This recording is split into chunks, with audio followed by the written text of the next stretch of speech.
guys. This video is going to be a very long video. This lady's name, Court with Keisha. She is going to tell us about the case. Some of them, I don't know, is missing, but if you want the whole rundown, just go to her page on TikTok and you can get the whole rundown. And yes, and I will be back with my commentary and what I found. The media is intentionally doing dishonest reporting about what is going on in the trial of Karmelo Anothny. They're conveniently not going into the details and the inconsistencies in the witness's testimony, but luckily I was able to find somebody on Reddit who was actually detailing what each of the witnesses were testifying to. So allow me to paint you the picture of what I believe actually happened. I went through each of the witnesses' testimonies, and it's very clear that not everybody had a clear picture of what happened. So on the day of the stabbing, it started pouring down rain, which caused a delay in the track meet. Very common for athletes, and each of the schools seemingly brought their own tents and set them up so that the people could sit underneath them. Karmelo's coach testified that they did not have a tent, that it was actually coming later with a second bus, and they didn't have enough students to justify bringing a tent at that moment, so they didn't have a place to shelter from the rain. Anothny apparently was friends with one of the kids from the tent. Several people saw he and Anothny dap up, greeting each other, and seemingly Karmelo Anothny, while he was in the tent, made some joke about "y'all are ass," referring to their football team. The friend, who weirdly enough denied kind of how close his relationship was with Karmelo Anothny,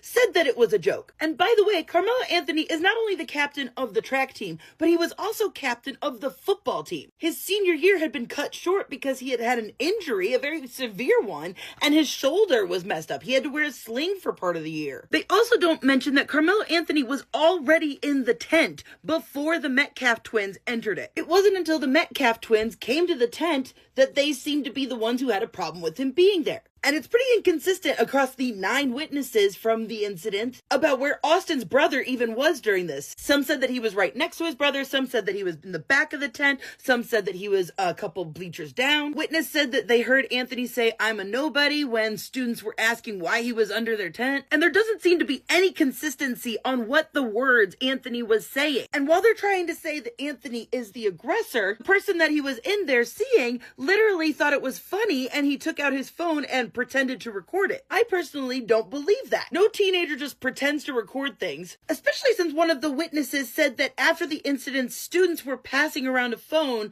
and looking at Anothny's Instagram page, which doesn't make sense. You wouldn't just pass the phone around. You would just ask for the handle and you would go to his Instagram page. What I think they were passing around was the video. I think there was a video and they deleted it because it would have looked bad on Austin. I say that because this person that Anothny was talking to didn't step up and say to the guys, "Hey, he's with me, we're just hanging out talking." And Karmelo's lawyer had to show a bunch of photos of the two together hanging out. They even hang out 3 times in a 3-week period, so they knew each other pretty well. It's clear that Austin specifically did not want Anothny in the tent and was ganging up on him. I think they all were, because both Anothny and Metcalf were frustrated and escalated, according to one of the witnesses. And mind you, there is no policy that these kids can't be in each other's tents. And in fact, there are supposed to be coaches at every tent because it's a bunch of teenagers have nothing to do. So where was the adults, in my opinion? And it didn't start out as a big deal because Austin Metcalf sat down on the bleacher in front of Anothny, which sounds honestly aggressive. He came in, he started antagonizing him, he sat down next to him, they started calling each other bitch.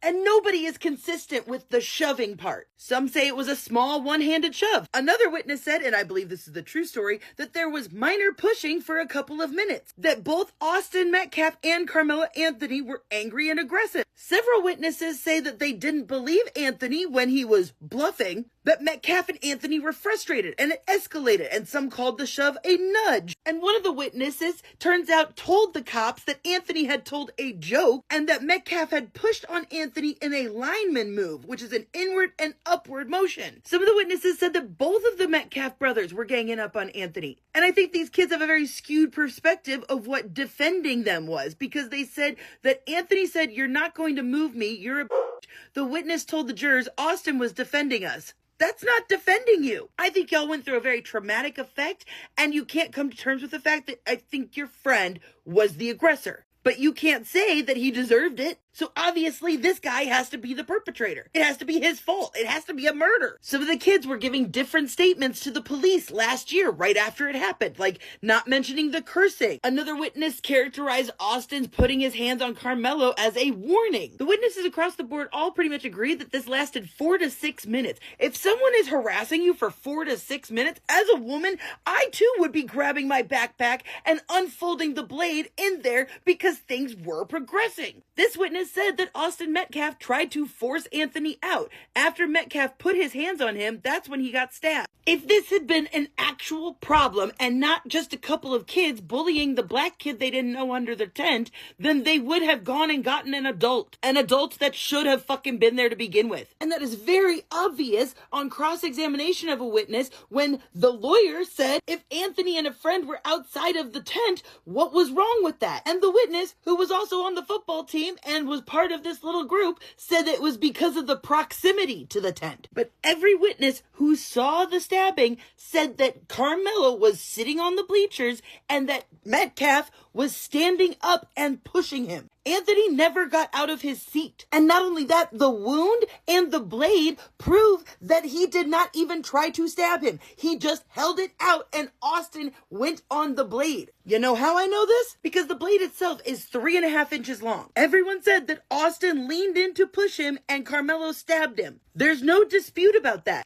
Anthony was sitting, Austin was standing over him, getting ready to shove him, and he goes into the blade. So if the blade was 3.5 inches and the wound was 2 inches deep, people, what does that mean? It means he could not have stabbed at him as Austin was leaning in to shove him. Austin had to have been the one who fell on the blade. I'm sorry, but it seems pretty obvious to me. Like, this is self-defense. How could Anthony be the aggressor if he never fucking moved from his seat? That is literally stand your ground. And all of this could have been avoided if he had just minded his own business or gotten his coach. And the prosecutor kind of proves my point when he asked the doctor if there were any defensive wounds on Austin, and there were none. He already had his hands out to push him. He crossed that physical boundary and fell on that knife. There is never a situation when a person is sitting down and a person is standing up, physically impeding you, that person is not the aggressor. And if this was the opposite, this wouldn't have even been a trial. I have a feeling the defense is going to tell us that there is a documented history of aggression with Austin. Let's face it, the prosecution is resting on racism in this case. That's exactly why they struck all of the black jurors. They are just hoping that they will just gloss over all the inconsistencies in this story because not a single person out of the 9 witnesses that were there had a consistent story. And that's what the media is not telling you. I'm so tired of misinformation bullshit when it comes to the Karmelo Anothny trial. First off, let's talk about the video that they played in court. Over a year ago, reporters were allowed to privately see it, and let's hear what they said about it. It's a wide shot from the opposite side, and everything that happens in one very small fraction of the screen in the upper left-hand corner. We couldn't zoom in. It's blurry, pixelated. You cannot identify or see victim Austin Metcalf or suspect Karmelo Anothny. It is hard to tell how many people are under that memorial tent. It's also hard to tell what they're doing. Blurry, pixelated, can't really see much. Which is why I don't understand why it's being reported in the court that the defense witness who got on the stand and said that the kids were ganging up on Anthony was misremembering it. Why are they trying to make it seem like the prosecutors had this big gotcha moment in the courtroom? The kid literally said he couldn't tell from the grainy footage whether he was being surrounded or not. When right after it happened, the kid literally told the police that Karmelo Anothny was surrounded by these kids. Something really weird is going on in the courtroom. They had a very, very, very lengthy lunch break that has not ended. Like, the lunch break has been going on for 2 hours now, and there was huddling with the defense and the judge. I can't help but wonder if it had something to do with this. Jeff Metcalf allegedly was helping one of the witnesses answer the questions in your comments section of that video. Everyone was saying, like, oh, who is this woman? She's just biased, saying anything. And then Court TV or Law and Crime, YouTube page with like 1 million something followers, their reporter said the exact same thing, that the witness was looking over at Jeff Metcalf and he was visibly shaking his head in the courtroom.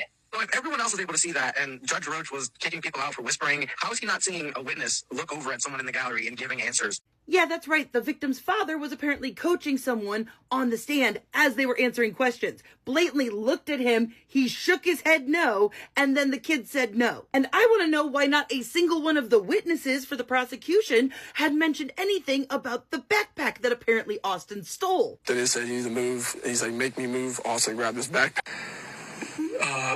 He stepped up over there, asked him to move. Got aggressive, he grabbed the bag. And considering Karmelo's bag was found 9 rows up on the bleacher, it does make more sense that he had grabbed his bag and maybe threw it or something. Yet nobody is talking about the bag, because if Austin grabbed the bag, he had to have tossed it or something in order to then go in and try to shove Karmelo, which is why the backpack testimonies are so inconsistent across the board, as well as nobody being able to agree on what kind of shove happened. People are not comprehending that this was the tent situation. It wasn't an enclosed area. They're bleachers. This woman was in the courtroom on Saturday, and Karmelo apparently asked permission to sit there, made small talk with the teammate. His friend switched seats to sit next to him. He had every right to be there. At the end of the day, Austin Metcalf had 50, 60 pounds on Karmelo. They are not accurately showing you how small this boy is, which is one of the reasons that I believe his twin brother has not been called to the stand, because they don't want the jury to see just how large he is in comparison.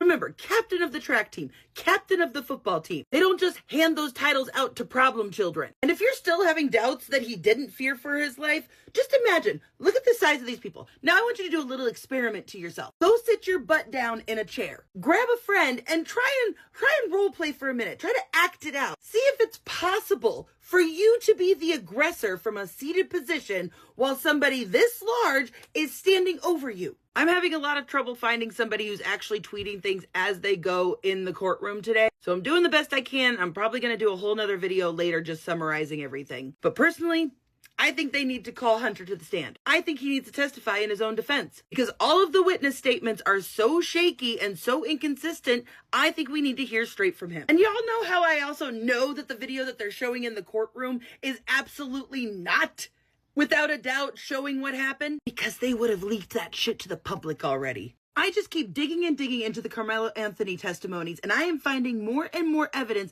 that not only is he actually innocent, but that the people on the witness stand are flat out lying. So here's an article from the day of the incident at the track meet, and according to several articles I have found, the police report said that the victim and the suspect were sitting nearby, and the victim proceeded to touch Anthony, and Anthony told the victim to punch him and see what happened, and then the victim grabbed Anthony. Funny how only one witness for the defense mentioned that grabbing, and none of the 9 other students that they paraded on the witness stand. Not only that, but the police used Karmelo's backpack to weigh down the tarp to cover up the evidence, and they didn't realize that it was the suspect's backpack. And yet the resource officer who testified never mentioned that part on the stand. And the officers also said they took cell phones from several of the witnesses, yet we were told on the stand that they did not confiscate any phones. Also doesn't make sense is that the knife was only partially opened. There's no way that you can actually stab somebody through the sternum with a partially open knife. It would fold back in on itself. The only scenario that makes sense is if the knife was starting to be opened and Austin fell on the knife, like I've been saying the whole time. Now let's talk about the 2 different mugshots, because I can prove that they were photoshopped. I know Secret Service Sam talked in on this, but I decided to do my own little investigation. Many of you who know my page have seen me do this before, but what I did was I overlaid one of the mugshots with the other, lined up the eyes, the nose, the lips so that they perfectly matched up. And yet look how different the photograph is just from the shape, the shading, the ears don't match up. There are certain things in your facial structure that does not change with age, weight, anything like that. Things like eyes, nose, lips, ears, those things do not change. And I tried my best to literally get them to match up, because sometimes lighting, camera angles, all that stuff is effective.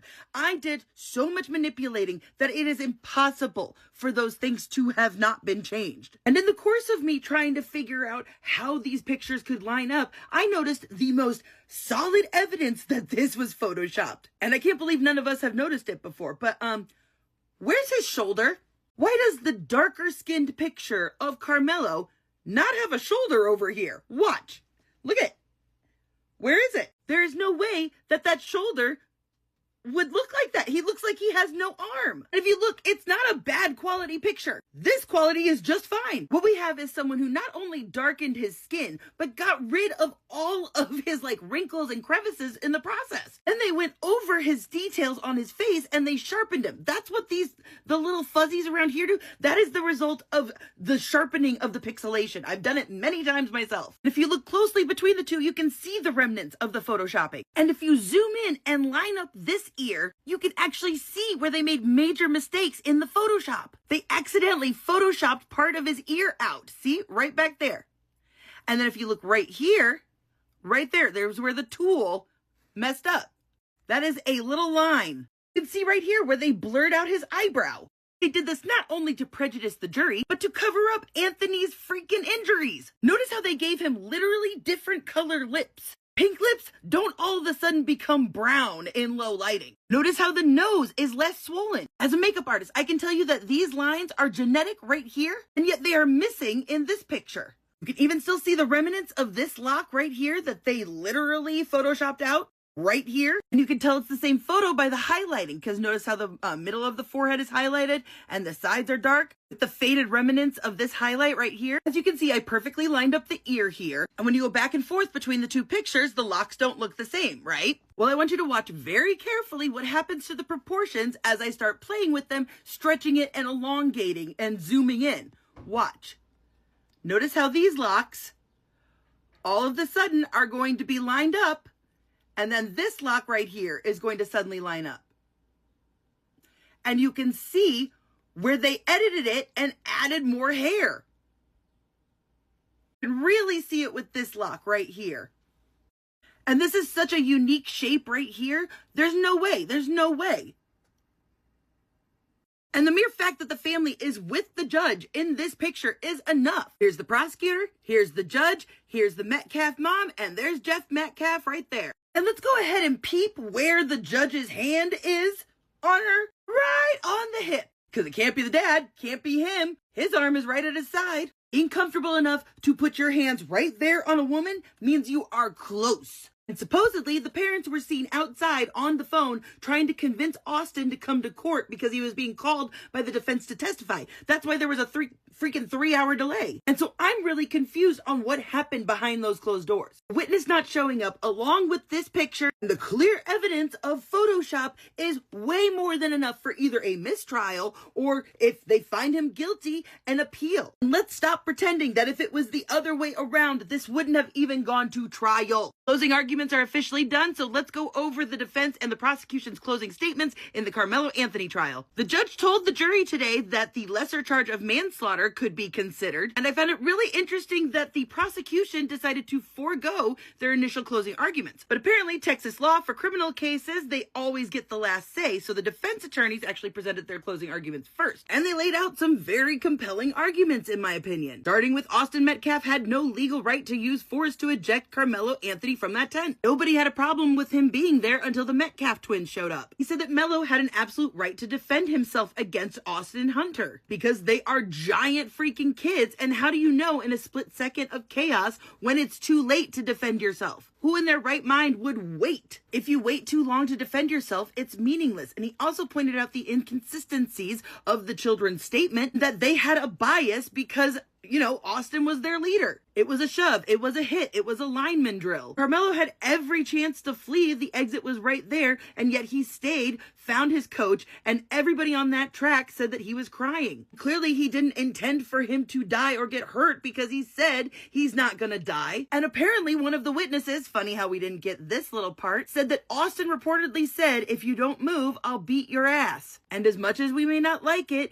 a 5.5-inch knife is not illegal to carry. Even in a high school stadium, it's a violation of policy, but it's not a crime. Texas law does not require that you wait until you get hit, and that is so important. Karmelo had absolutely no motive other than he felt like he was in danger. And he even said that the case is not about race, as much as people want to make it about that. And the angle of the knife wound shows that it wasn't intentional, that Karmelo's hand was underneath it and not on top of it, which is exactly what I have been saying, that he was like this and that Austin fell on it. And then it's quite clear that the prosecution didn't want to go first because they wanted to see what the defense was going to say. So they solely were just arguing against the defense's argument instead of presenting a case. And some of this just doesn't even make sense. Like, do not let them turn a threat into a warning. And then he doesn't even talk about the angle of the knife. He just says, oh, it's ludicrous. There's no way he could have stabbed himself. No. What you should be focusing on is the mindset, because the mindset is the important part. This 3.7 GPA, 2 jobs for 2 years, having captain of the track team, captain of the football team. He's a thug. That's the mindset. He went to that track meet to stab people. Obviously, that is hyperbole, but come on. He said this is one of those rare cases where every important fact can be boiled down to one sentence. You do not get to meet a shove with a stab, especially if you provoke the shove. And then he referenced the video again, which again, from the people in the courtroom, we have heard that it was grainy, blurry. You couldn't actually make out what was going on. Saying, why didn't he just walk away? He had a choice to walk away and abandon the encounter. Austin had the choice to walk away, to go get an adult. And then right here, this is how we know that the state actually knows their case is super weak, because then he said, if you think Austin Metcalf impaled himself on Karmelo Anothny's knife, find him guilty of manslaughter. Oh, no. Now, wait a minute, because your whole thing is the mindset. You can't now say, well, he's definitely guilty because of the mindset of bringing a knife. But if you think Austin accidentally fell on the knife, then yeah, you gotta find him guilty of this other thing, even though it would be Austin's fault that he impaled himself. And he said that the size difference doesn't work in this case. You don't get to end someone's life because they are bigger than you. Well, guess what? AI disagrees with you. I just typed the scenario of this case into Google, and this is what came out. An attacker having significant size or strength advantage over a seated victim can legally be considered a disparity of force. Combined with the dominant position of standing over a seated person and actively applying physical force, this can justify a knife. Actively comes down to how much you believe the witnesses, and the witnesses were shaky at best, especially considering the defense proved that the kids changed their stories. The fact that Austin Metcalf didn't have defensive wounds means that he didn't defend himself. He had to be the aggressor or fell on it. I have to say, I gasped a gasp when I read that they actually said that he should have just stayed out of the rain by getting under the bleachers. Are you kidding me? He had every legal right to sit on those bleachers. I'm so confused because he didn't run for an exit. He did run for his coach. His coach testified that he literally ran into his arms crying. That is the action of somebody who was scared, not someone trying to be tough and alpha. Just in case y'all need reminding about the bias in all of this, here's the prosecutor, here's the judge, here's a relative of the Metcalf twins, and here's the Metcalf twins' dad. There's the judge very friendlily putting his hand on her hip. Look, I'm going to be honest. I hope the jury takes this seriously, and I hope the jury went into this with an open mind, but I'm not that hopeful of the outcome. But thankfully, I do believe that this picture, as well as the Photoshop picture, is enough for an appeal. Also, if you enjoy my work and want me to keep doing it, make sure you go to my bio. Support my work by helping me afford my dog's life-saving medication. Because now, instead of the raise I was supposed to be getting at my job, well, now they're cutting my hours. And so now, come September, I will no longer be making enough. Sorry, didn't mean to project. Literally just happened yesterday, so I'm kind of freaking out about it. Okay, bye. There's been a lot of noise around this case and a lot of completely false information. Now, that is the opening statements that Mike Howard did for the defense in the Karmelo Anothny trial. The judge did go ahead and give each side 20 minutes. Good call, judge, because we know Keisha don't like them long doggone opening statements. Now, he did go ahead and humanize Karmelo Anothny. He did go ahead and tell them a few things about him, that he worked 2 jobs, his GPA of 3.7, him being a brother, an older brother. I do not remember any notes about them going over Austin as a person. I personally believe you need to make sure that the jury knows your victim, and I don't think they really had anything in the notes I saw that really told the jury who Austin was, so that was definitely a fail on their part. Now, he did go on to say that every team at the track meet had a tent, except the high school that Karmelo Anothny went to, which was Centennial High School. They only had a tarp. Now, on this day, April the 2nd, 2025, it was raining in Texas. And that is the reason that he went over to that tent He got up, saw somebody that he knew from Memorial High School, went to have a conversation with them. That is how he ended up in that section and underneath said tent. Now, when he gets under the tent, he is confronted by the twin brothers, Austin and Hunter Metcalf. They are at a height of 6 feet 1 inches with an approximate weight of 213 pounds. Karmelo Anothny is 5'8", weighing about 130 pounds, with an estimated difference of 83 pounds. That is the size of a 10-year-old, a big dog, a lot of things.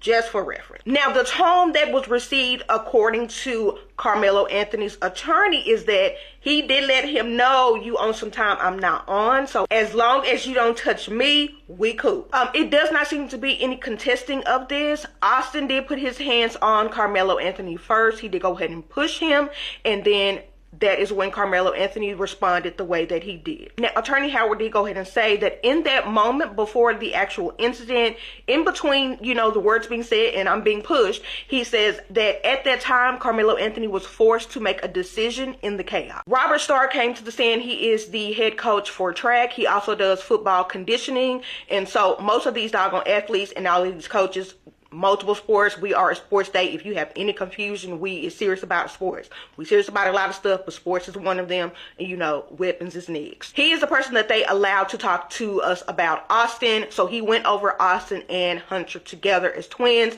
He showed pictures of them. The parents and everybody on that side, they did get emotional. Absolutely. They are showing pictures of memory lane, things that will never be able to happening again. So he went over all of that. He then went into the importance of their tent. He referred to it as their locker room, and he did say that it is for students only for said school. So if he's saying that if it said Memorial, that you better have a Memorial item on to indicate that you go to Memorial. He was asked, are weapons allowed? He said no. He said they even have to make them sign a contract that they will not have any weapons at any time, even though shoe cleat is a weapon, just for the record. Now, he said that he has this method that he reaches out to his upperclassmen to let them know that they need to step up to be leaders. So he had texted Austin earlier that day and said, I need you to step up and be a leader. If you have to be told to step up, you are not a leader. Have the day you deserve. So cross was done by Shook. He did go ahead and ask if buddies are allowed to come to the tent.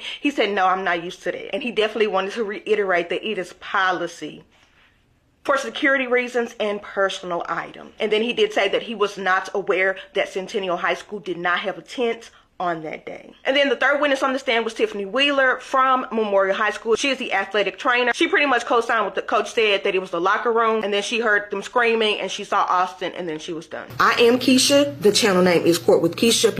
The sixth witness on the stand was Neil Adams, who is a Frisco firefighter. He was one of the first on the scene. He did go ahead and say that he described the scene as how he saw it when he got there. He did go ahead and say that when he saw Austin, he was talking about how he looked, his color, and things of that sort, and how color was leaving his body.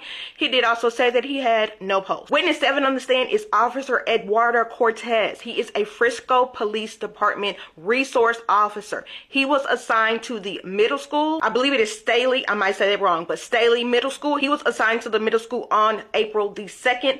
So he heard the call over the radio about the stabbing, and so he immediately ran over to the actual track. So he is actually the person that arrested and placed Karmelo Anothny in custody. Now, I don't know what the question was asked, but he did make the statement, it's no secret that weapons are not allowed at the stadium. Now, he did go ahead and put Karmelo Anothny in cuffs, and the statements that we have been hearing before, he said to him, I'm not alleged, I did it. He put his hands on me, and I told him not to. Now, they showed the body cam footage of the entire interaction between him and Karmelo Anothny. That video was 4 minutes long. He also did note in his report that there was blood on Karmelo's middle finger. He did not indicate if it was a cut or anything. He just noted that it was blood. Now, for cross, I'm not sure who did cross. I'm going to assume that Shook may have done it again today, but it didn't say, so I'm not sure.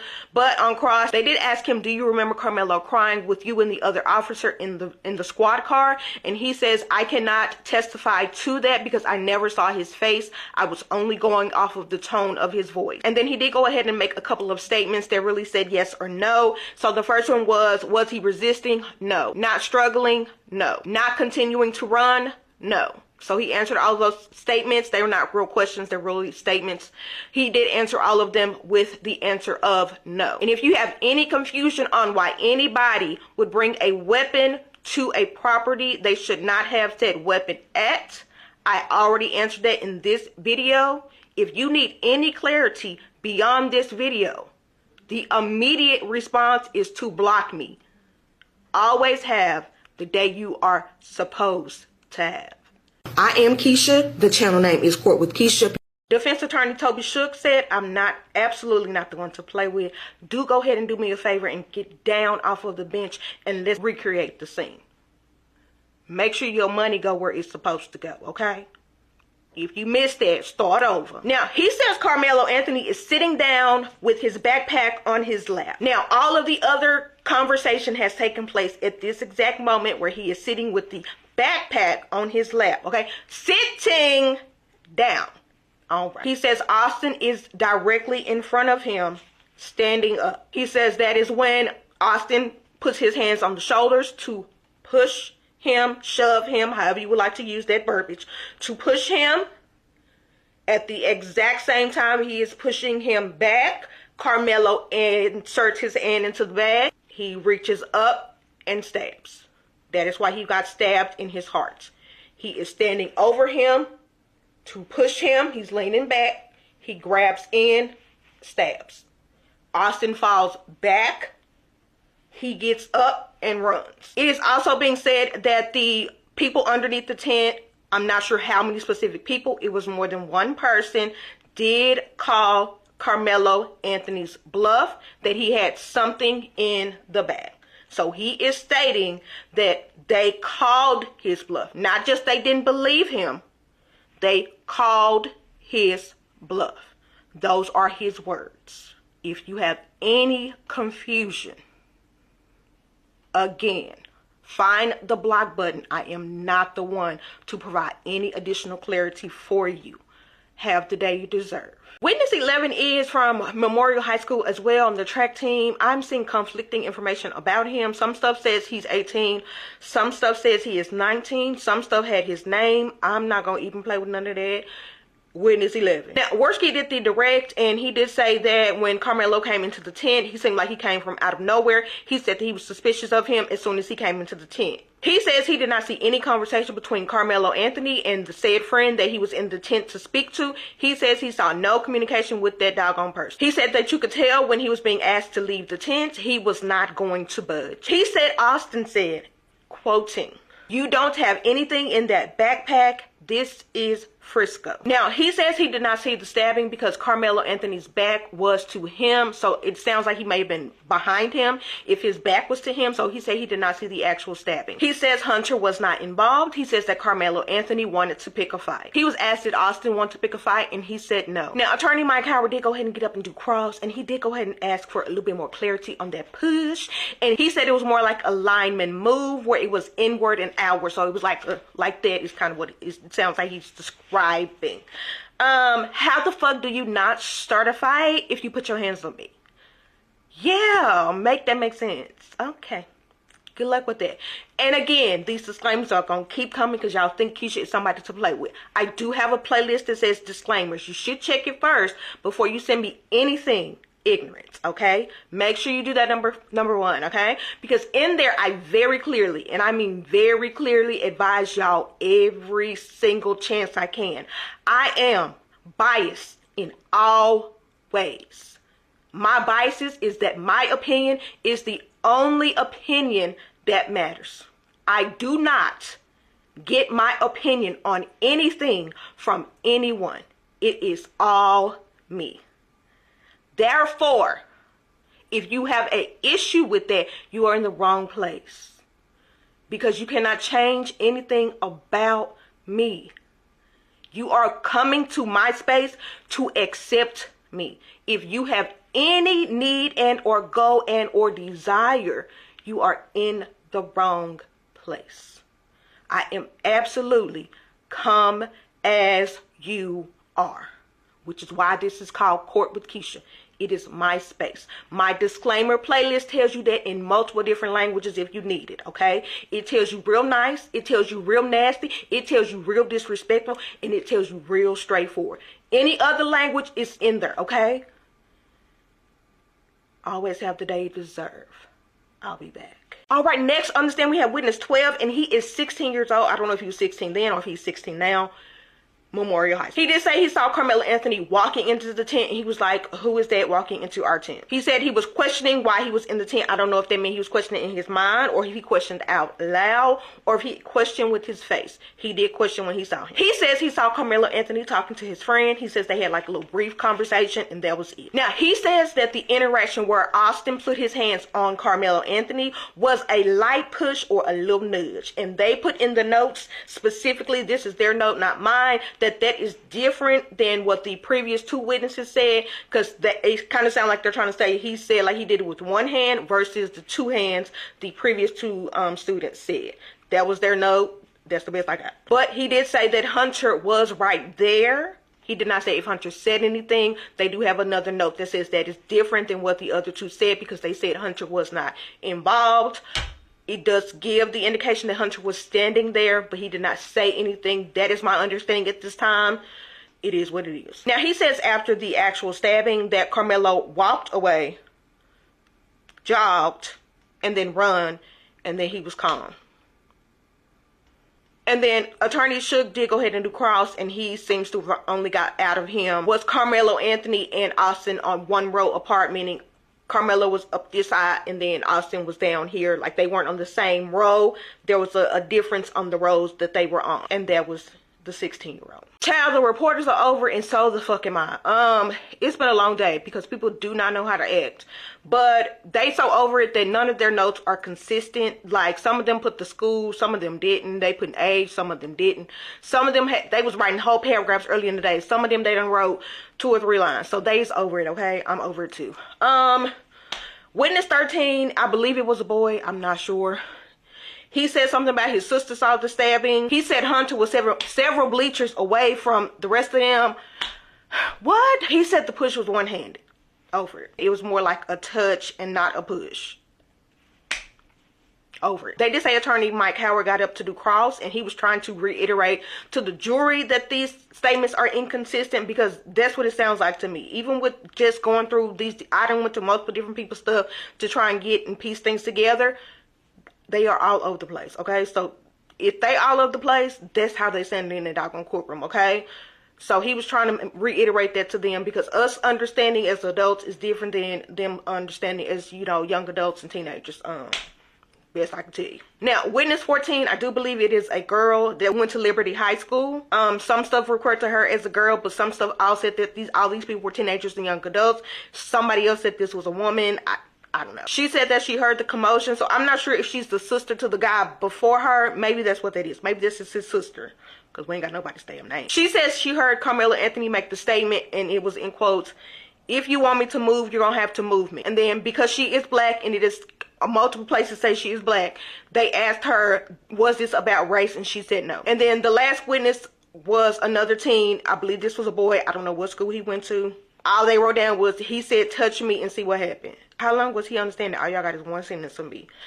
Yeah. So it is very inconsistent with the students at this point. Again, my understanding as of this point is that Hunter and Austin were together. Multiple people walked into the tent because the tent does belong to multiple people. I don't think all of them were standing like over Karmelo Anothny though. I think only 2 people were, which was Austin and Hunter. This person talking about Hunter was multiple rows back. Is he not even consistent with the other people from today? So we're going to say they were standing together. Multiple people addressed him leaving said tent. But if you missed any previous video, if you do not have the authority to tell me to leave, meaning you need to be 18 and on payroll of said school district, you do not have the authority to tell another student what to do. No. You do have the authority to tell them don't be touching you, but you don't have the authority to tell them where they can and cannot be in a space that is done by an adult. That is how most people raise their children, and I believe as a controlled census, the census is that's how we feel about it. You were listening to the adults there. And if anybody else does anything not supposed to be doing, you go tell an adult. Right. It's giving shenanigans. But I'm tired and I'm over for the day. So I will just be in the comments blocking people and getting my rest for tomorrow.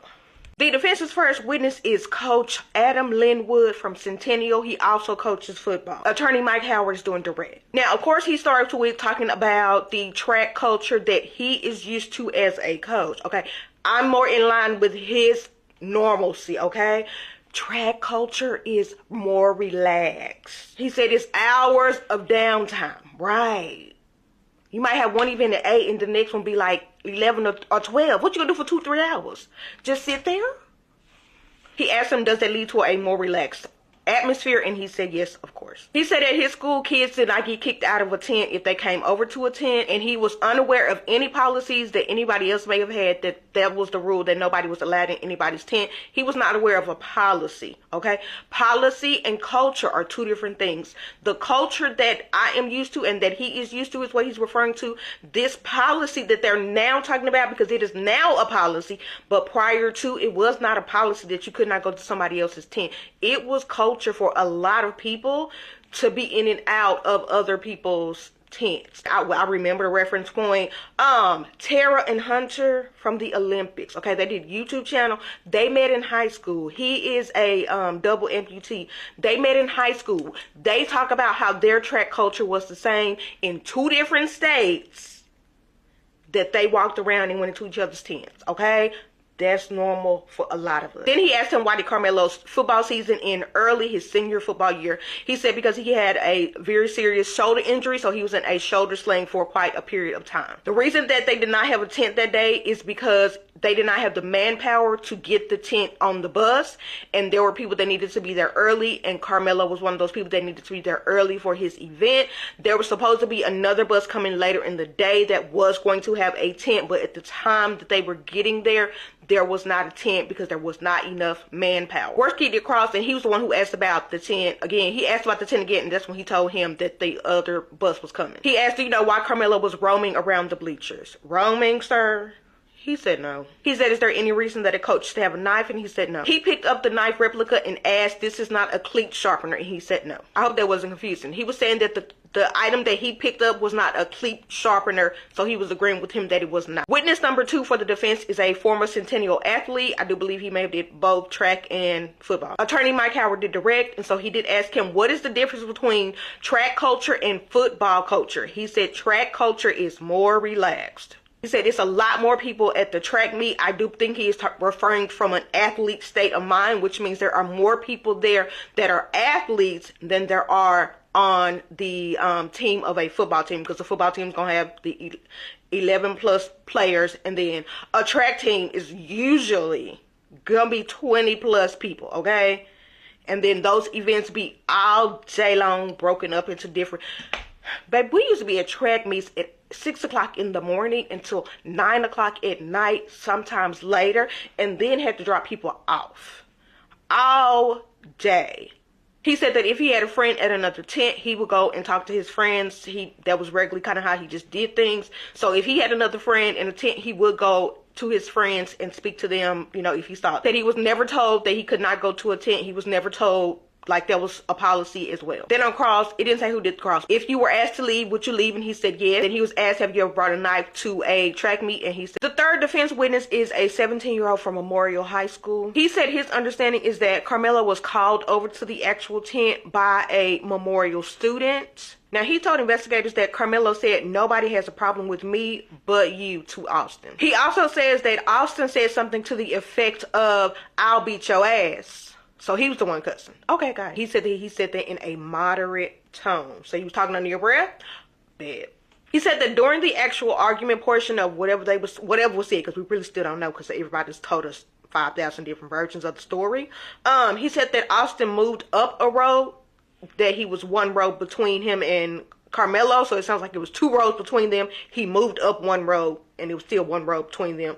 according to what he said. He said that Austin touched Karmelo on his shoulders while Karmelo was sitting down with his hand in his bag, and he had both of his hands out in a pushing motion like he was going to push him. So I don't know if that meant he pushed him to him or if he tapped him to him, because he used both words. They asked, was it raining hard enough to be under the tent, and he said yes. They asked him how the conversation was between Karmelo and Eddie when he came to talk to Eddie. He said it was good, it was friendly. They talked for like 5 minutes. 5 minutes.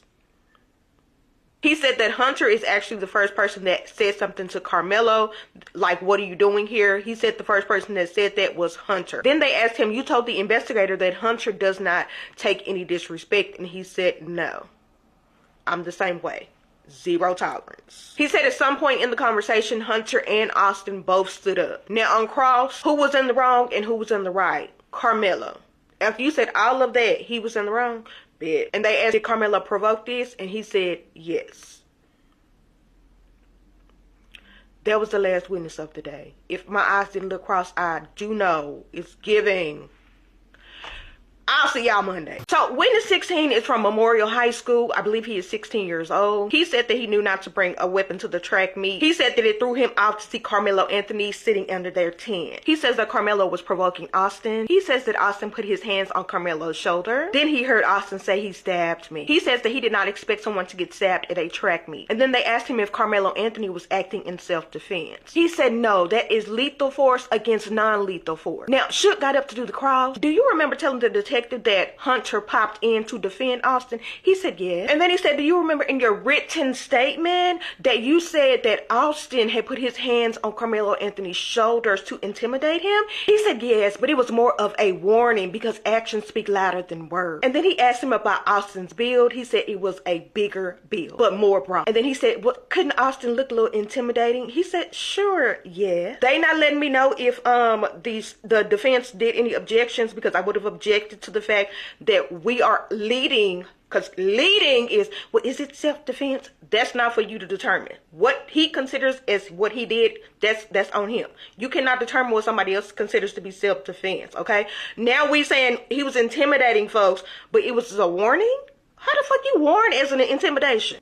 I'll be back. Witness 17 is another boy who is 16, I believe. He ran track and football. Now, he said he helped set up the tent. They asked him if he saw anyone that did not belong, and he said yes, he went to Centennial. He says we told him to leave multiple times. He says he does not leave. He starts to get angry, and then he starts to provoke Austin. And he says that Karmelo provoked them by saying, make me leave. And they asked him who was instigating, and he said Karmelo. Now, Shook got up to do the cross. Now, he asked him when Austin decided to try and get him out, how did he get to him? And he said he walked over to him. Was Karmelo still sitting down?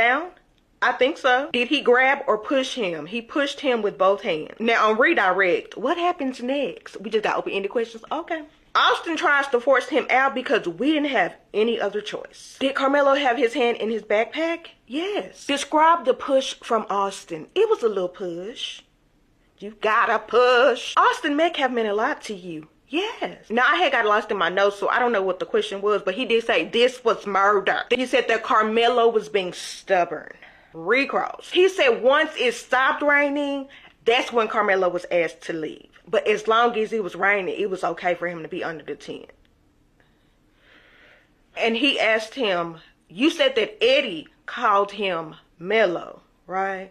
Now, Eddie is supposed to be the friend that he had came to the tent to speak to. They are no longer friends. He used to refer to him as a friend, but he called him by his nickname, okay? Him talking about we didn't have no other choice, that's a lie from hell. That is not the appropriate action. You are always to go and tell an adult. So you thinking that y'all are supposed to be the ones to do it, very problematic. You calling this murder, very problematic. You Karmelo was being stubborn, very problematic. I'm giving you my personal perspective, not this is just what happened. Do keep that in mind.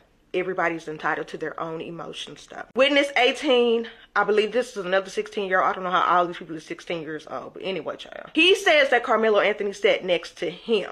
I don't believe this is Eddie, based on some of the stuff that says later, but okay. Try and keep up like me. Did this worry you or bother you that he was sitting next to you? And he said, well, kind of, because everybody's supposed to be in their own tents. What did Karmelo say? He said he was not leaving, and he started using profanity. And he said, well, what did Karmelo do? He started to get more aggressive.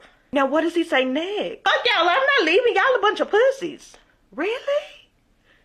Did Austin take the lead? Yes. He says that Karmelo put his hand in the bag and he said 5 times, don't touch me, see what happens. So he said 5 times, don't touch me, see what happens. Don't touch me, see what happened. Don't touch me, see what happened. Don't touch me, see what happened. Don't touch me, see what happened. He said, Austin said he's not going to touch this guy. And he said he was calm. And then he said after he got stabbed, he saw a big hole and blood coming out of his upper body. Now, Shook got up to the cross again. Why didn't you tell the police about the cussing when you spoke with them? I don't recall. How was Karmelo Anothny's conversation with his friend? It was friendly. So how we get to, fuck y'all some pussies all of a sudden. Nobody has the same verbiage on none of these statements about what they said he said. Now we got cussing all of a sudden. He cussing y'all out? Calling y'all pussies? Really? Where is this coming from? This is no consistency at all. The only thing that is a true line at this point is that Karmelo was sitting down, Austin was standing up. We don't know where anybody else was at because they've all said something different. None of the verbiage is the same. None of it. So witness 19 is Eddie Parr, who is the person that Karmelo Anothny thought was his friend. He also identifies himself as Austin's friend. Now, he said that he knew Karmelo because of his ex-girlfriend, Karmelo Anthony's ex-girlfriend, being a family friend of his. Now, he said Karmelo was not a friend. He didn't know him that well. He says he did not tell Karmelo to leave the tent and they did not talk for long. He says that Austin asked Karmelo why he was under the tent. It didn't really give an answer what he said. Then he started to say that Karmelo made the statement, "You're not going to move me, you're a bitch." He said that Austin was defending them. Now, he says that Karmelo had his back in between his legs. Some people said it was in his lap. I think it was still kind of in the same, area. Now, he said that Austin gave him a soft shove. Now, he said that he saw Austin get stabbed, and then he started to scream for help, and he started to cry at this point in his testimony. They hand him a tissue. Now, before the stabbing, he said that he thought it was funny, and he was pretending to record. Pretending? He said that he regrets jokingly saying yeah when somebody asked if Karmelo had something in his bag. They asked him who fault it was. He said, I don't know. Then he proceeded to say that Austin was like a brother to him. He said this was out of the blue and unprovoked. Now, attorney Toby Shook did come up to do the cross, and they say he started pretty much questioning him immediately about how well he knew Karmelo Anothny because they had been knowing each other for a little while.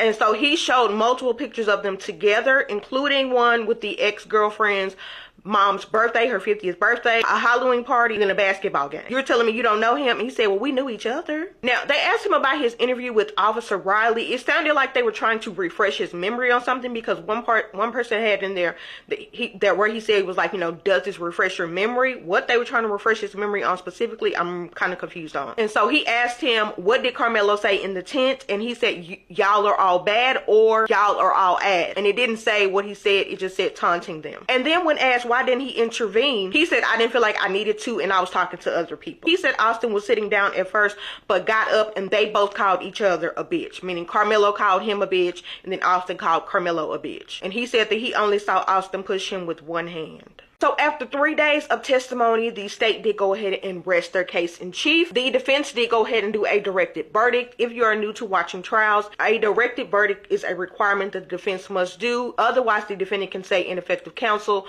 Will they say yes on that verdict? 9 times out of 10, no. It's real slim and none, okay?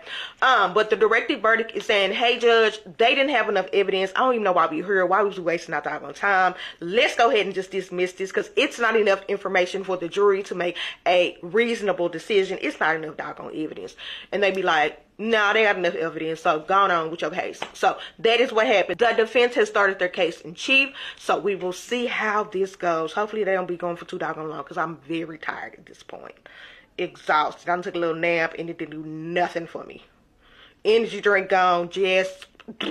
So the defense's fourth witness is a student from Centennial High School who is 17 years old. On the day of the track meet, he did say that Karmelo got to the track meet and he seemed normal. He was acting like his normal self. Then he was asked, would you agree that a football game is more of our team, our culture kind of thing versus track? And he said no. Then he was asked, would you say that track is more social And he said, yes, I would agree. What would you do to pass time? And he said, to scroll on my phone and go get food. And then he was asked, did you ever spend time in other people's tents? And he says, I don't recall a time when I ever really did that. It was really not something I ever thought about. He was asked, did you ever see any other kids doing? He said, I can't put my finger on the time when I did. So he was asked about what did they do when they originally got to the school, because it was raining then, it stopped raining, it kept raining, it was raining all day that day.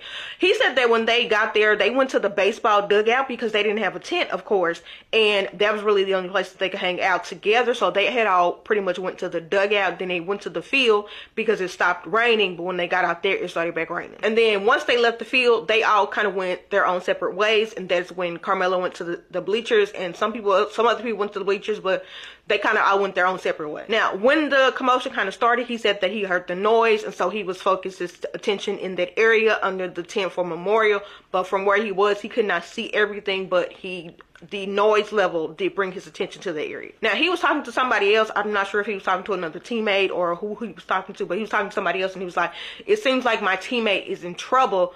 That was the understanding he was getting from what he was seeing, and that he wanted to make sure somebody else was seeing what he was seeing because he felt like my teammate might need help. Now, he says that he saw Austin push his hands out to push. He saw both hands go out, but he did not see the actual contact.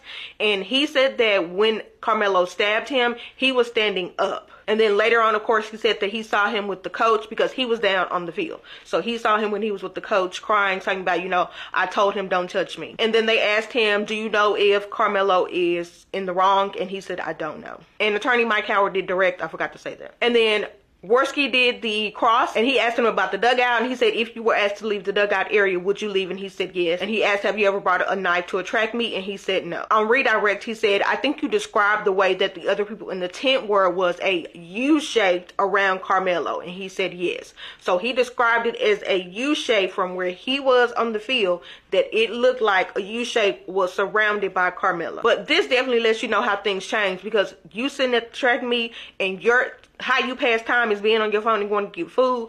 And the rest of us, baby, we was having social hour, okay? Socializing. That's why people don't have no social skills. The sixth witness on the stand for the defense is a 17-year-old from Frisco High School. He also plays football and he runs track. He was asked how football culture is different than track culture, and he said that track culture is way more social. He says that everybody seems to pretty much know everyone, and you would always just end up saying hi to them because you pretty much know everybody. And then he asked, would that only be on the field, certain parts of, the location? And he said, no, that would be all over. Like, wherever you were, you would kind of know everybody, and you would speak to somebody because you are used to seeing them. Have you ever had other kids come to your tent to say hi? And he says, yes, it wouldn't hurt to say hi.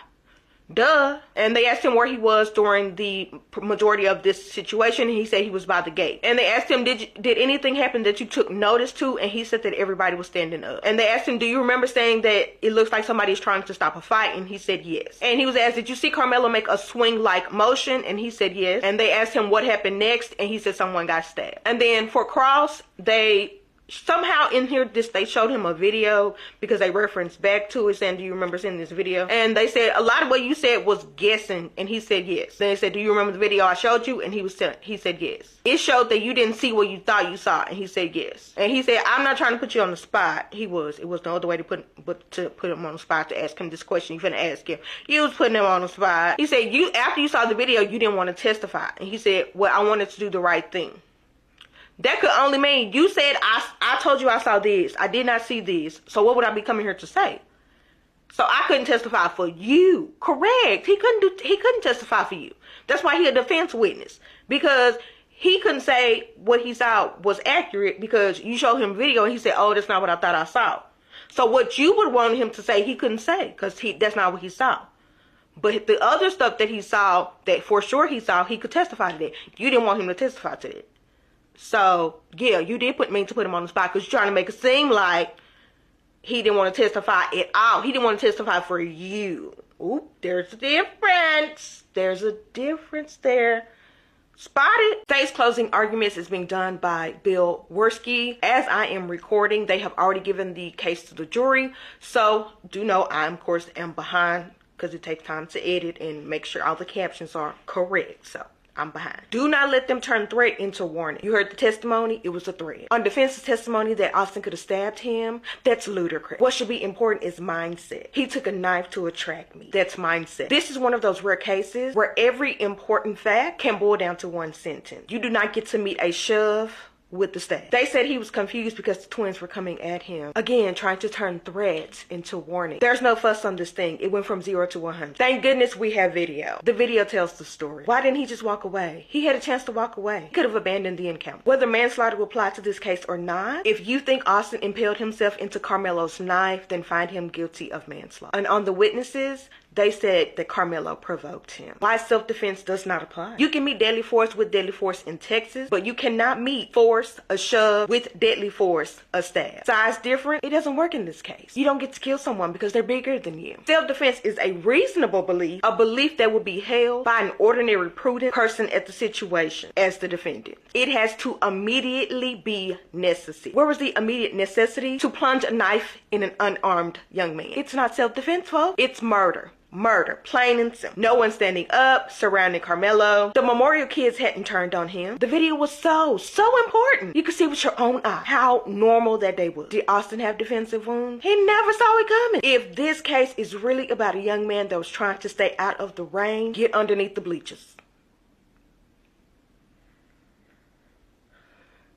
Why he ran for an exit instead of a coach. It's guilty. Guilty mindset. He touched me. He did that. He did that. What would he have said if he was confronted by both of the twins? His words alone, the fact that this was one-on-one, this was not a mob of Memorial kids. He had it in his mind he was going to do it. I'm not going to fight you, Austin says multiple times. It wasn't a hard push. It was a small shove. Karmelo was trying to prove that he could do a violent act. Well, he sure did, folks. He sure did. All told you exactly the same thing. It's not self-defense. Austin didn't want to fight.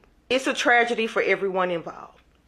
Very true. And there's a lot of truth in that outside of this courtroom. It's not a tragedy for Karmelo. It's a tragedy because of the decision he made. It's senseless that Austin lost his life on a Wednesday morning at a high school track meet. We don't take weapons to school events, but he did. Ultimately, this case is about accountability. What kind of community do you want to live in? You represent the community today. And unpleasant as it may be, your duty is to follow your oath and hold this young man accountable for the senseless murder. I beg you to make justice swift in this case. So closing statements for the defense is being done by Mike Howard. The state did go ahead and waive their right to go first. They did go ahead and let the defense go. They both got 35 minutes and the judge did charge the jury first. So he went over the charges, which is murder and manslaughter. They took reckless homicide off of the table, is my understanding. So it's only murder and then manslaughter that they can consider. And of course not guilty, but the two charges. Just for the record. Austin had no right to use legal force to eject Karmelo Anothny from underneath the tent. He had no legal right to put his hands on Karmelo, who was in a public space. A track meet is a social event, so it is common for students to be milling around and saying hi to each other. We had no problem with him being under the tent, says one of the students from Memorial, as long as it was raining. And then he said someone from Memorial said, come on over. Come on over, baby. Somebody had said, come on over. And then all of a sudden, Hunter and Austin say, who are you? You need to leave. These boys are much bigger than you. Do you take a risk and turn around, turn your back to walk away from them and take the chance that these teenage boys with their hormones? Do you take the risk? He said Austin and Hunter had the right to ask him to leave. They did not have the right to use deadly force to make him leave. How do you know in a split second of chaos when it's too late? Because if you wait too late to defend yourself, self-defense is meaningless. Correct. It's meaningless. It means you on a cold table. He said, we heard a lot of different accounts from people that was under that tent because none of them were the same. Personal opinion. And he said, I know it was obvious, but let me point out the obvious. All of those kids were from Memorial. And he said we should be on guard for having a bias because it's pretty much expected with all of them going to the same school. Now, he says Austin was their leader, but a leader don't be putting their hands on people. That's not how you lead. It was a shove. It was a push. It was a lineman drill. And on this Karmelo leaving the scene stuff, not exactly escaping like the guilty dude. He could have walked out that exit easily. And he said we heard his emotions from every single person that had an interaction with him after the actual stabbing took place. And those are actually the only statements that are exactly the same. Those people's statements are all the same. Just a reference point. And then he did go into talking about him asking about Austin, is he okay? Did he pass away? Is he gonna pass away? Is he okay? All of that, he talked about that. And according to one of the witnesses, Austin told Karmelo, if you don't move, I'll beat your ass. And then he says, as much as we may not like it, a 17-year-old can legally have a 5.5-inch knife, even in a high school stadium. It may be against policy, but it's not a crime. Reminder. Now, Texas law does not require that you wait until you get hit. That is Texas law. You do not have to wait until you get hit. You just have to believe that your life is in danger. And he says, so ask yourself, has the government ruled out reasonable doubt when you put yourself in Melo's shoes under that tent? You didn't hear the words motive in the jury charge. The jury charge is when they go over murder and manslaughter as the charges that they can consider. That is the jury charge. You did not hear motive. But you can make reasonable deductions as to how that applies to intent. Karmelo has no motive other than he absolutely felt like his life was in danger. The evidence is very clear that these kids did not know each other. And this case is not about race as much as people want to make it. There is no other evidence besides the fact that Karmelo thought he defending himself in that split second of chaos. Now, on this aspect of why didn't Karmelo just walk away? If you turn your back on him, who knows what'll happen? We have a chorus of people and it is too late to turn your back on them. What's going to happen? I don't know. All these doggone people here, I don't know what y'all got going on. I don't know what's going to happen if I turn my back on y'all. And as far as Karmelo keeping his hand in the bag, touch me and find out comment, it is the ultimate warning.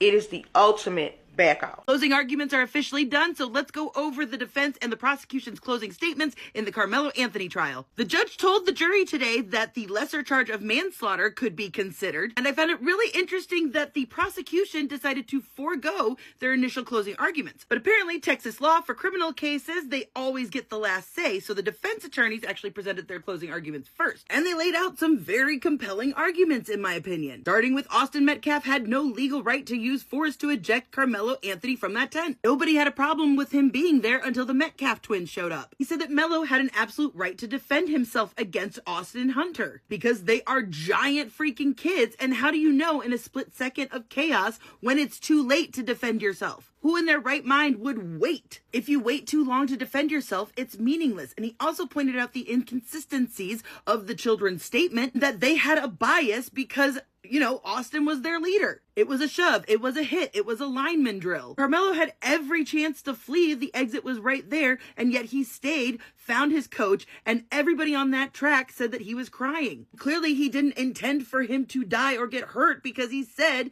he's not gonna die. And apparently, one of the witnesses, funny how we didn't get this little part, said that Austin reportedly said, if you don't move, I'll beat your ass. And as much as we may not like it, a 5.5-inch knife is not illegal to carry. Even in a high school stadium, it's a violation of policy, but it's not a crime. Texas law does not require that you wait until you get hit, and that is so important. Karmelo had absolutely no motive other than he felt like he was in danger. And he even said that the case is not about race, as much as people want to make it about that. And the angle of the knife wound shows that it wasn't intentional, that Karmelo's hand was underneath it and not on top of it, which is exactly what I have been saying, that he was like this and that Austin fell on it. And then it's quite clear that the prosecution didn't want to go first because they wanted to see what the defense was going to say, so they solely were just arguing against the defense's argument instead of presenting a case. Some of this just doesn't even make sense. Like, do not let them turn a threat into a warning. And then he doesn't even talk about the angle of the knife. He just says, oh, it's ludicrous. There's no way he could have stabbed himself. No.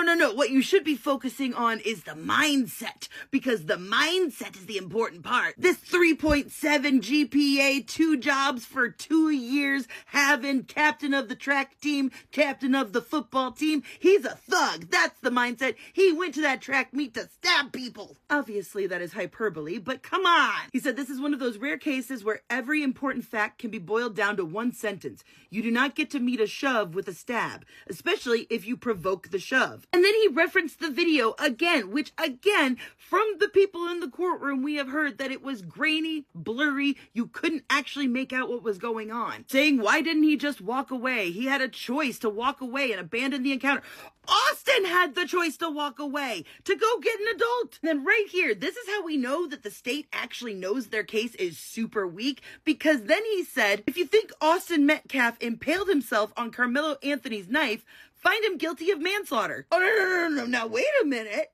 Wait a minute, because your whole thing is the mindset. You can't now say, well, he's definitely guilty because of the mindset of bringing a knife. But if you think Austin accidentally fell on the knife, then yeah, you gotta find him guilty of this other thing, even though it would be Austin's fault that he impaled himself. And he said that the size difference doesn't work in this case. You don't get to end someone's life because they are bigger than you. Well, guess what?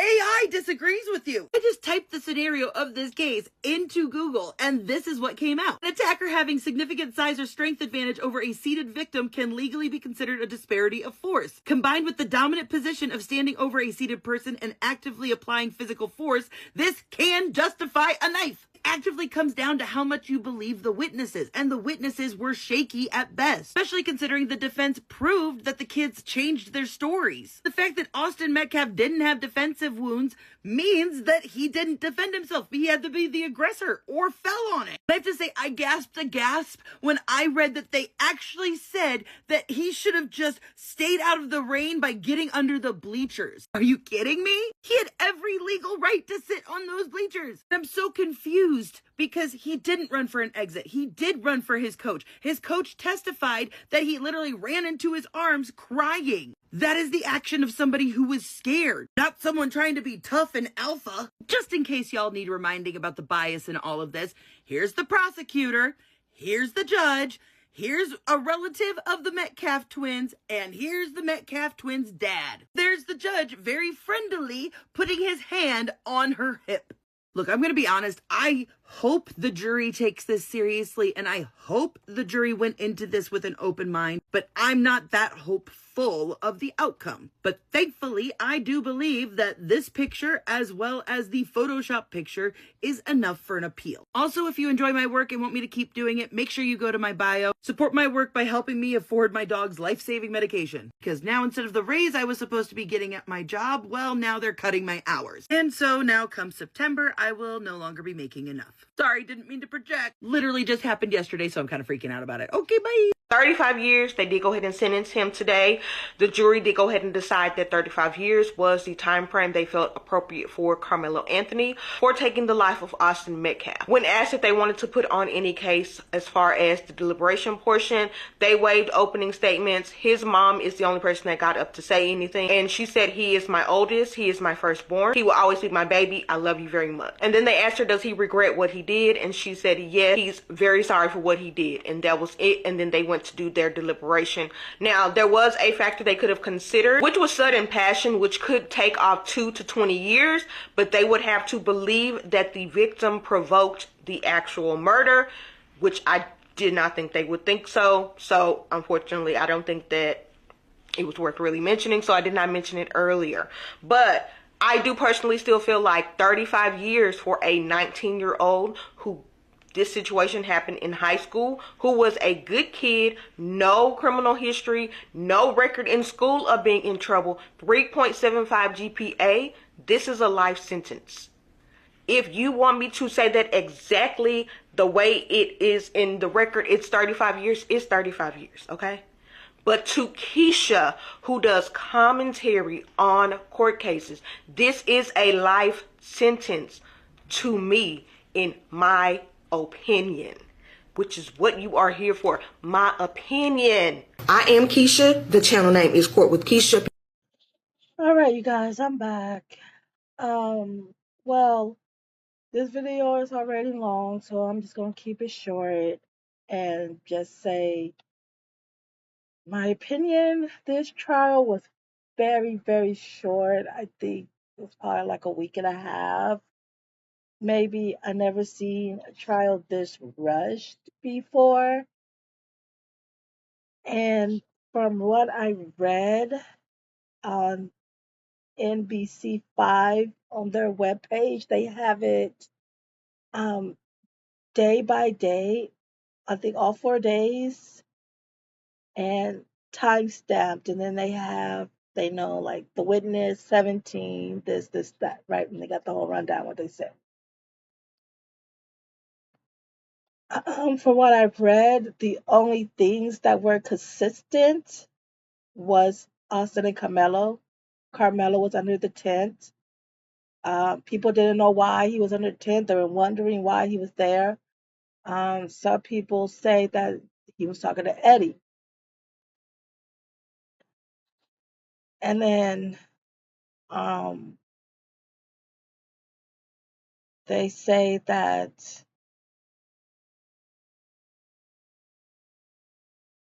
they said that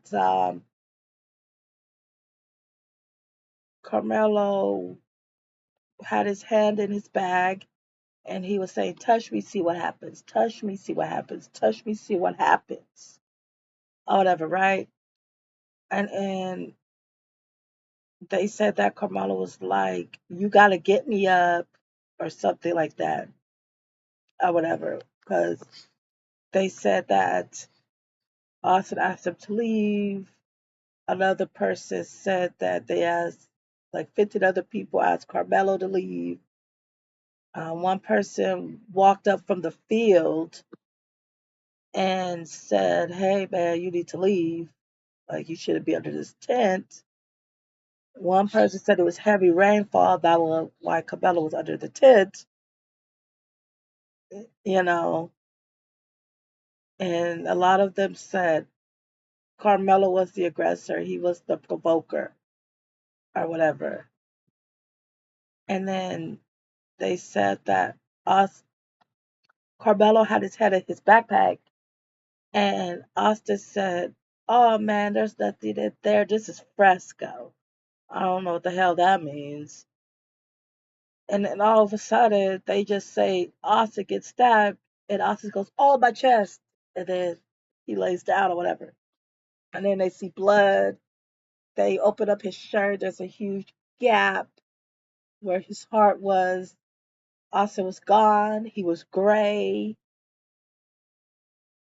Ugh, gray. That's okay. And one, the paramedics said that Austin was gray. His eyes were fixed. And they were dilated. Basically, the thing was dead. Basically. They tried CPR. They said no. I think it was heart compressions or something like that. It's either CPR or heart compressions. And the paramedics said that the color came back and then it went away. That's how he knew he was dead. There was no help for him. He was deleted. And um, everybody said that Carmelo ran from the bleachers after that.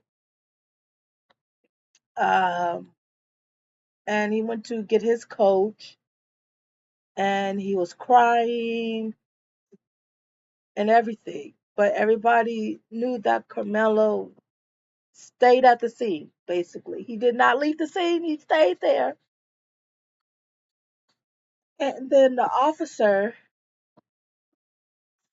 I don't know, it's Officer Schultz or Officer O, whoever, he worked at the middle school.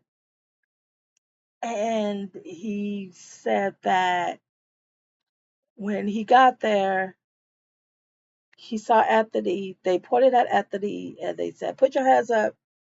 But Anthony was on the track and he was in the bleachers. So they had to walk around the railing, until he could pat him down. He said that Anthony was cool, calm, and collected. But the video cam footage showed otherwise, that he was crying, he was hyperventilating, he was so emotional. Why do people just get up in the stand and just start lying all of a sudden? And then the Howard Carmelo's defense attorney said, "Yo, the video was so long, but the report to the police was so short. Why was that?" And then the defense attorney asked the officer, "Hey, is a 5.5-inch knife illegal to carry around?" He said, "No." Right? And they said that the knife went in deep enough, right? But what I read, it was like 3 inches, maybe. And yeah, pretty much. From what I read, you know, a lot of people were pointing at Anthony. They said, "Is Anthony Carmelo, but Carmelo Anthony in the courtroom with us?" And they said yes. They pointed. They were showing pictures of his mugshot. They were showing pictures of that day, and whatever. Right now, then they saw video footage of really up close to see where the stabbing took place, where he ran, where he jumped, and all this type of stuff. They said that there was video footage of the Medcalf twins walking into the stadium together, right? So after the stabbing, they said people were running back and forth, people were sobbing, people were just going crazy. Um, they they were just like it was like a big commotion of that day. They found Carmelo's backpack. They said he had a hair pick, a charger, some snacks. That's about it. And then they took out a replica of the knife he had. They said it was a phony knife. It was not illegal to carry, but the picture of the actual knife still had blood on it, and it was like half open because the guy said it could stay. The second officer that testified, said that it could stay in a locked position, but it was not in a locked position. So did he really intend to stab him? That tells you no, not really. So, um, yeah, it's a very sad day yesterday for a lot of people. A lot of people were upset that Carmelo was found guilty.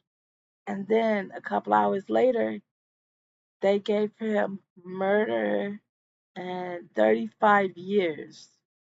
A lot of people are saying he only had to do 17 years, like half of the sentence, and then that's like, oh, how many years Austin was alive on the earth. And I was like, okay, I mean, that's fair. He should get parole after 17 years. And a lot of people are like, oh my God, that's a life sentence. And it's going to be 50 and all this other stuff. You know, and like I said in my original video, he should get something for the knife. I don't think he should be found guilty of murder, but he should get something for the knife. But, you know, it is what it is. And, the Metcalfs, they were just crying and then they did a whole press conference. You know, I feel bad for the mom. As a mom, I do feel you, the sad of losing a child. I don't know that grief. I don't want to know that grief, but I feel bad for you. And I'm glad, I hope this brings something to you, but it won't bring your child back. And then in the comments, they were talking about, oh, the med class need to bring a civil suit against Anthony and take that 600K from him that he did with that GoFundMe. And, and they're talking about he should get the electric chair, he should ride this, and that, and the third. And I'm just like, it ain't that serious for him to get the electric chair. He can't get the electric chair. He can't even get capital punishment. I don't understand why people think like that. And like the guy said, you know, you shouldn't use deadly force with just a push, you know. And and the other thing I seen in the comments, they were comparing Trayvon Martin's murder to Metcalf's murder, talk about how Zimmerman is walking, and then, Carmelo after these 35 years. Some people saying this is bullshit, this is racism, we can never get ahead. He was doomed from the start, which I thought he was doomed from the start because the trial was so short. And they were just going on and on. And I think this trial was not about race because they did say that Metcalf's coach was black.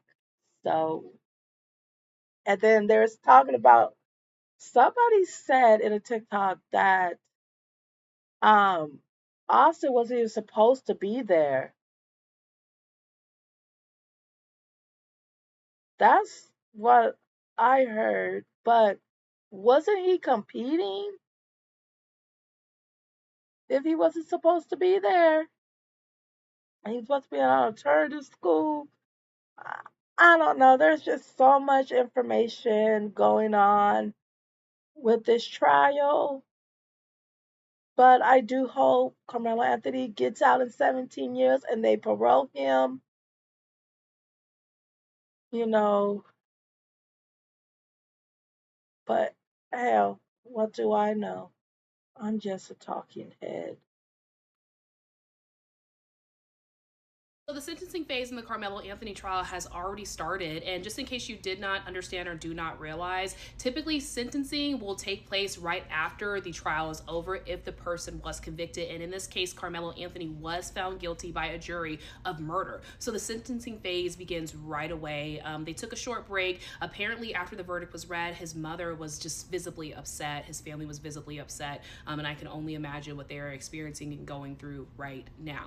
So with the sentencing phase, you still have the same judge, you still have the same jury, and then you have the person that is convicted. Right now, Carmelo Anthony is facing between 5 to 99 years in prison. Now, it kind of works very similar to a trial, to my understanding. So you have opening statements, you have closing statements, you're able to call witnesses, and I believe the defense did call his mother as a witness, and his mother just expressed how sorry Carmelo Anthony was. And again, it's very emotional, I'm sure, for her because this is her son. That is facing between 5 to 99 years. So the jury is going to listen to all of this. A decision is going to be made about sentencing, and I believe that decision could come down today. So again, a minimum of 5 years, a maximum of 99 years. We'll see what is decided. Again, this is the developing story, and I'll do my best to keep you updated as more information becomes available. Already knew this shit was gonna happen before it even happened. Karmelo Anthony found guilty of murder. Come on, Simple Little T with Auntie. Let's talk about a whole lot of things in this case don't sit well with Auntie. From the beginning, the trial was going too fast. They was like, we not gonna take this to make this no long thing. We gonna push him on through. The trial was fast. Not to mention, the judge sat up there and said, we can charge him with murder, manslaughter, or not guilty at all. Them people could have charged him with manslaughter if they felt they had to charge him with something, but automatically just charged him with murder. Not to mention, what happened to being judged by a jury of your own peers and was not his peers, and they was all white in a racist town. Come on now, y'all. Y'all know what this all about from the beginning. A little black boy unalived a white boy, y'all. That's what this is all about. They ain't that much worried about that man that lost his life. It's all because of race. They gonna slam the book at that little boy, y'all. They had already said, they had already put it into play that they was gonna slam the book at him. He didn't stand a chance. He was already guilty before he even walked up in that courtroom. They wasn't hearing none of the details of that trial. The trial ran way too fast. How, y'all? And this little boy is found guilty of murder, y'all. He could spend the rest of his life up in prison behind defending himself.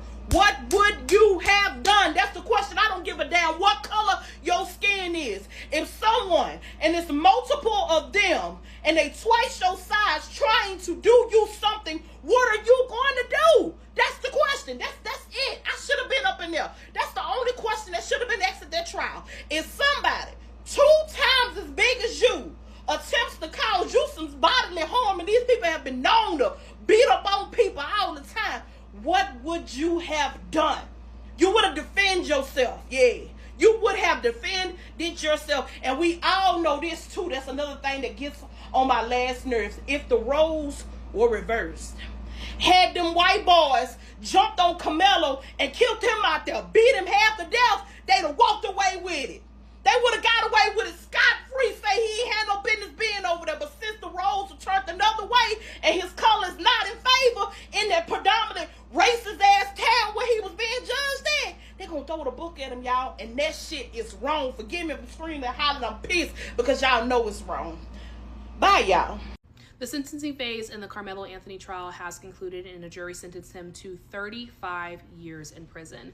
Understand that in cases that are not federal cases, and in this case in particular, after a jury reaches a verdict, and if that verdict is guilty, the sentencing phase starts right away. You still have the same players, so you have your judge, you have your same jury, and then of course the person that is convicted. The jury deliberated for 2.5 hours to decide how much time Karmelo Anothny was going to get, because remember, he was convicted of murder. He was not convicted of manslaughter. Now, understand that the entire time, his defense, Karmelo Anothny, his family has maintained that he acted in self-defense. He was scared and he acted as if he was in fear of his life, right?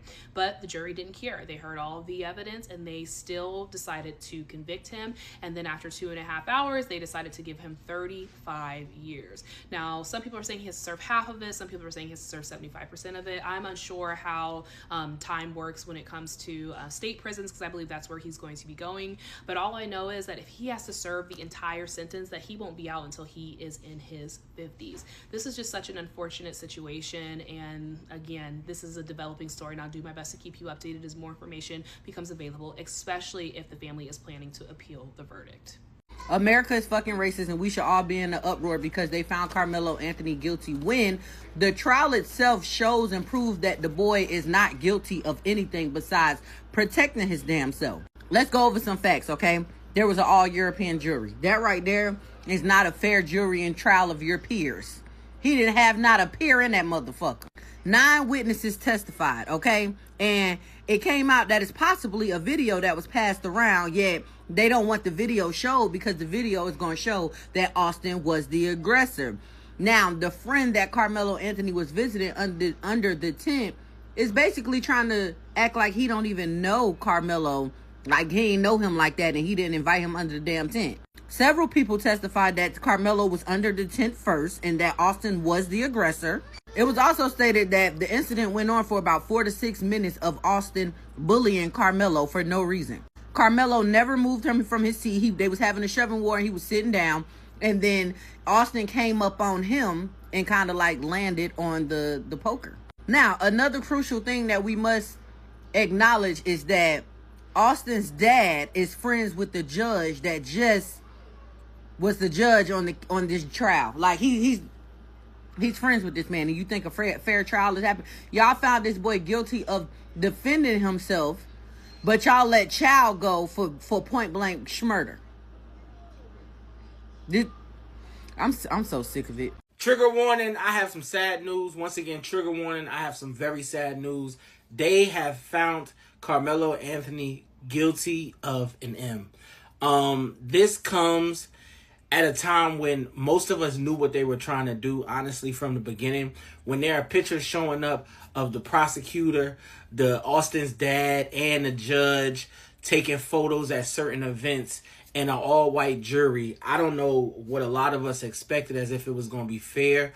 We hope that the judicial system seen the flaws within itself, but once again, it has prevailed that they don't care about people that look like me and Karmelo Anothny. This is very, very sad. And I'm not going to say it's not sad for the Metcalf family, because they did lose a child, but at the same time, too, when a child has the background of starting with others and being in alternative school and not even supposed to be on school grounds, but yet again, they're still looked at as an angel.